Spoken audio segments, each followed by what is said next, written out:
So the first aspect of yoga is to be able to clean your physical body, your pranic body, your emotional and mental body, so that when you awaken the fire of the Kundalini, the samskaras or the past lives negative things should not be activated first. Because when your negative karma or samskaras are awakened, you will have a lot of crisis in health, financial crisis, relationship crisis, as part of purging process. The spiritual path brings a lot of this chaos before order. That's why even saints, they have a lot of diseases, they have a lot of purging process. So my design is to clean your physical body first, and then your pranic body, and then your astral or emotional, then you go to the mental, and then you go to spiritual. So it's a gradual process, and it's a safe way of awakening your fires so that it does not burn you. All right, open your legs. We will go first for physical purification. Put your hands in front. Most of you, even you're doing a lot of your postures, leg raising, you do not release well the shoulder where stress accumulates. Do you feel stress sometimes here? That's why you keep on doing like this, and you're doing a lot of that, and like this. But it does not release. Why? Because when you do this without breathing, you are still tensing the energy to inject instead of liberating it. So you need to understand, inhale, exhale, and let go. Ready? When you exhale your anxiety, your frustrations, anything you want to release. From here, inhale, look at the ceiling. And look at me first. Stretch. And exhale, power. If you flush something with the nozzle, you need flushing power. No, it does not come out that way. Sometimes toxins are very stubborn. You need to push them out like this. It does not come out like that. When you blow dust, what do? So you have to blow it out like a dust. Ready? Inhale. Exhale. Inhale. Exhale. Inhale. Exhale.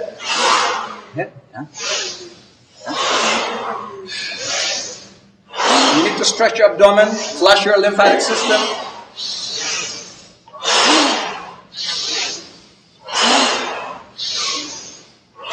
Okay, when you do this, you need to do it with gusto, not proving that. Do not tense, because if you tense, you inject back the stress in your body and your muscle memory. You need to stretch with gusto, but you let go.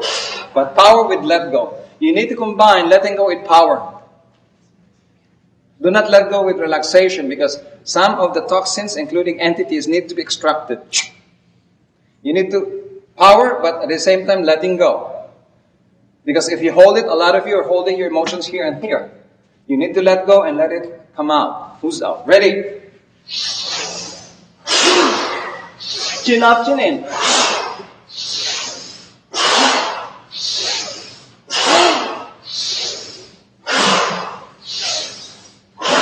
Okay.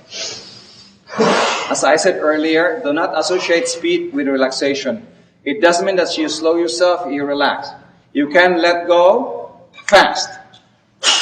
And let go.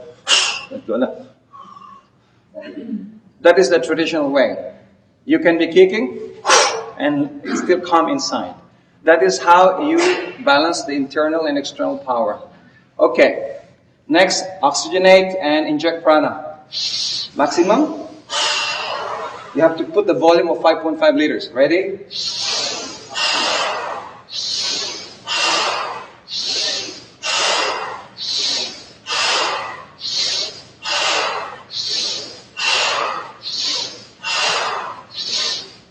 Good. How do you feel? Like a mint? Good. Now for those who are pregnant, just do not compress a lot your abdominal area. But this one is good because you oxygenate yourself and you increase oxygen in your blood and your placenta. It will improve circulation in the womb. Healthy baby. Ready? Upper body turns, balancing your left and right brain. Inhale to the right, exhale to the left.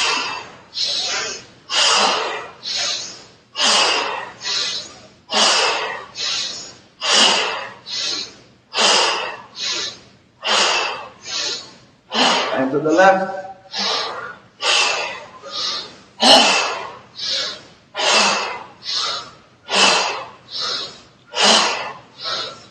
Good. That will open up the spine. It will balance your left and right brain. The left brain controls the right part of the body, so the right controls the opposite. That's why when people have stroke, they're paralyzed here, but the block is in the opposite side. Now, the left brain is your concrete mind, the ability to think logic, common sense, and linear. The right brain is more creative, philosophical, and more principles thinking. So when you open both, your thinking is like looking at things as a pilot and as a taxi driver simultaneously. Situations. You're able to see the bigger picture and the details simultaneously. Now, when you do a lot of pranayama and meditation, you tend to be spaced out. These exercises does not space you out because it is dynamically energizing with groundedness. Alright, next. Hip rolls. This is to open up the fire to the right first. Ready?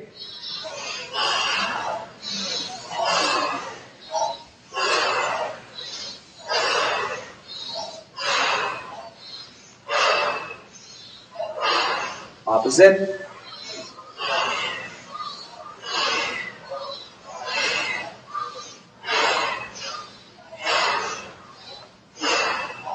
Okay. How do you feel with the upper body compared to the lower? There's more prana injection here. And now this is heavier. Meaning to say, by the principle of correspondence, whatever you exercise with flushing and oxygenation are healthier parts. So you need to cover everything.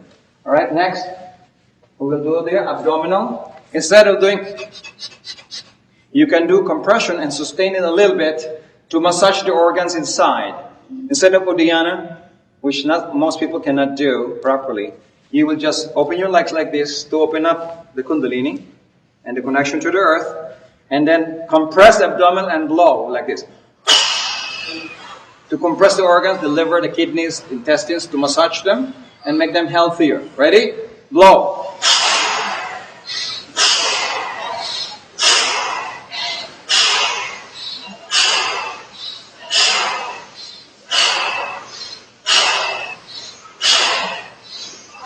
And if you're DC, just shake your head and restore back your balance. Now, most people are stressed and they deposit the stress in the abdominal area, in the solar plexus chakra, front and back. If you're pent up, usually on your back solar. And this can cause your pancreas to fail, your kidneys, and blood pressure. The blood pressure chakra is below the solar. Behind the navel is the one that controls your kidneys, your adrenals, and your blood pressure. So when you are very emotionally congested and pent up, you started to affect your lower part, lumbar, L4, L5. Your native disc can happen. And also you burn your adrenals and your kidneys. And then your blood pressure comes up. So you need to release a lot of this. By compression, you squeeze the sponge and you open, there's flow of energy. Ready?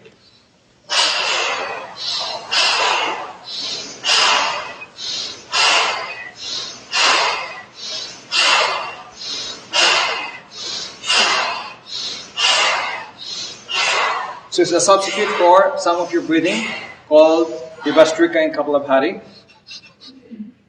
Normally, if you are depleted, it's hard to flush energy. That's why it's not good to like that if there's no energy. You deplete more yourself. You need to balance the inhalation. To be able to flush, you need to generate energy before you flush. And most often you do. It's not gonna work quickly. That's why you need hours and hours of a lot of breathing. You need to, and not all of you are balancing your nostrils. That's why I prefer you to blow to the nose, to the mouth, so that you do not bleed. Because if you do rigorous and very intense breathing, instead of aerating your system, you're starting to damage your blood vessels. And it's not safe as you grow older because you can affect your nasal area. Okay, squats. You can do this. This is to open up the heart when you do the squats. You bring up the Kundalini when you're squatting. And I want you to inhale and push out. 5-pointed star, just like with geometry.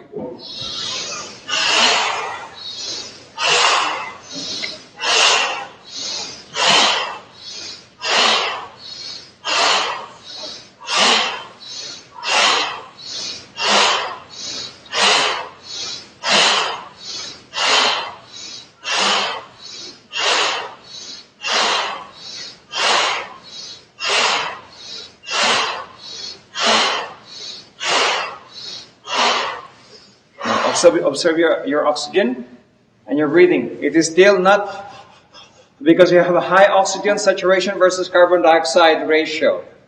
When you have O2 versus CO2 high, you don't gasp for air after exercise. Most people always tense when they exercise, so even they do it for 1 hour, they're more tired than energized.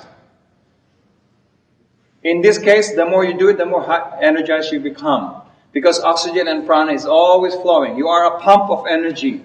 You should not just store energy, but pump all the time.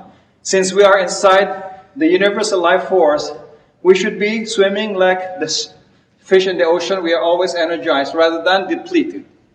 So you always oxygenate, inject prana when you do exercise. This is a 5-pointed star sacred geometry. It balances you with certain designs. Rather than just... See, when you squat without breathing, it's not the same. Try to squat like the normal squat. See the difference of the energy? You can do hundreds of that, there's nothing going on. Now this chakra, these techniques awaken the Muladhara chakra, the perineum, the sex, and the willpower. So if you want willpower, this is the technique you need to teach yourself or other people. If your children have ADDs and learning disorders, they cannot focus, you have to do this every day with them. It activates their will, the Ajna chakra on the base and the navel.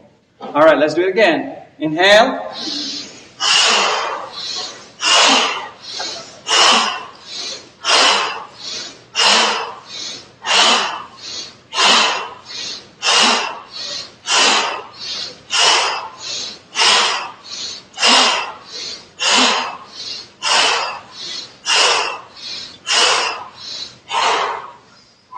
Okay, observe your breathing. Are you running out of breath or you're stable?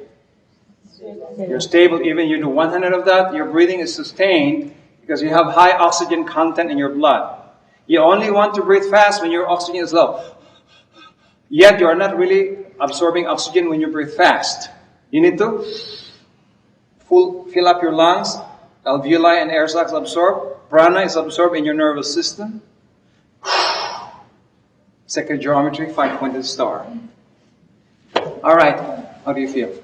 Okay, more awake. Okay, feet together. Now this is the time you stretch up to align your sushumna and your system, and a tiptoe to bring the pressure back. This is your second heart.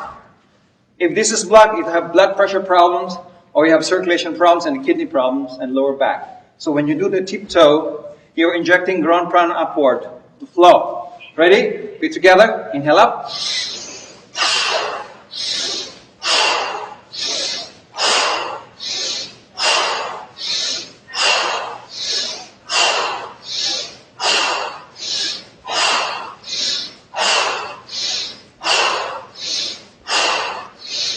One more. That is transmutation. Bringing earth energy up. Bringing earth to heaven rather than heaven to earth. Alright. Last side-to-side exercise. This is to stretch the side dynamically with oxygen retention. Instead of doing a sitting position and doing kumbhak, you would rather do it dynamically with body mechanical movement. Ready? From here, hands on the heart. Inhale up. Hold your breath. Stretch with your neck. Center, exhale.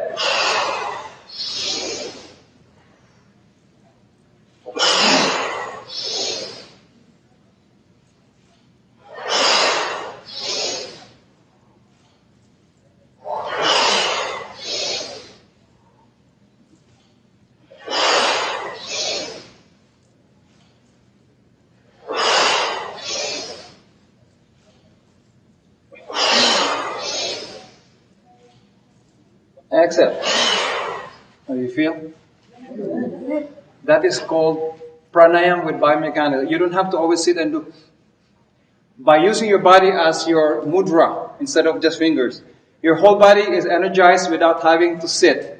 Especially if you're waiting in the parking lot, the sunrise, you don't have to sit there. You immediately do this. 5 minutes, you're done. But of course, if you want to use your floor mats, it's fine to look good. So what do you want?